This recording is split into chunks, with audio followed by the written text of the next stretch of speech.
The busy summer season is starting to wrap up for the island as the Labor Day weekend comes to a close. It's not too bad out there today as far as traffic, but if you've ever visited the island during the holidays, you have definitely seen it.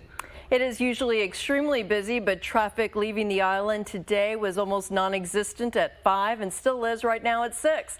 Let's get back to Stephanie Rosales. And Stephanie, we have heard for years there are plans to build a second causeway. Where does that project stand? This project has been in the works for over 10 years right now. Cameron County Regional Mobility Authority is in their environmental phase of this project. Once this is complete, more hurdles are ahead.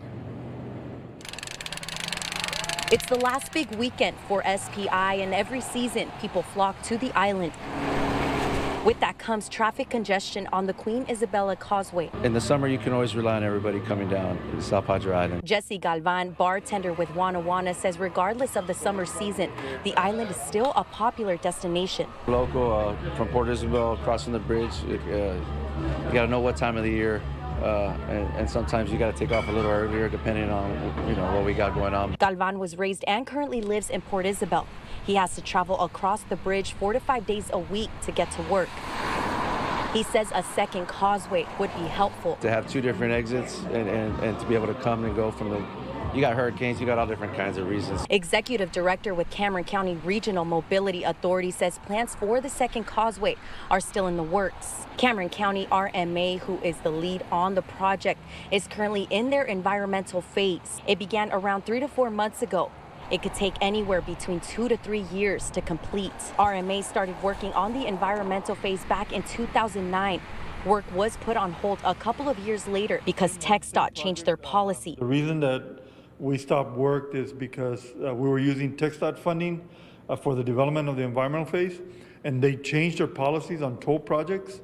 So we had to put a stop to that. The RMA is now using local funds to help support this part of the project, which has a cost of $3.5 million. Sepulveda says the environmental phase includes route and design studies, social, economic, and environmental studies. We're going through over the Laguna Madre. It's a very environmentally sensitive area.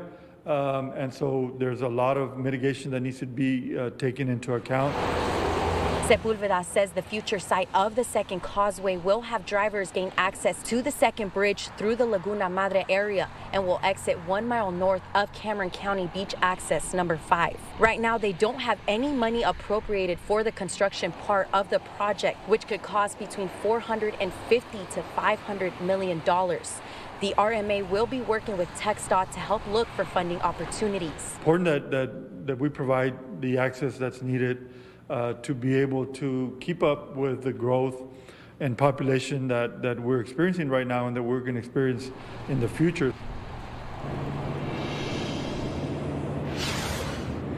Sepulveda says at some point they plan to hold a public meeting for people to attend to give comments or suggestions on the second causeway. Live in Port Isabel, Stephanie Rosales, Channel 5 News at 6.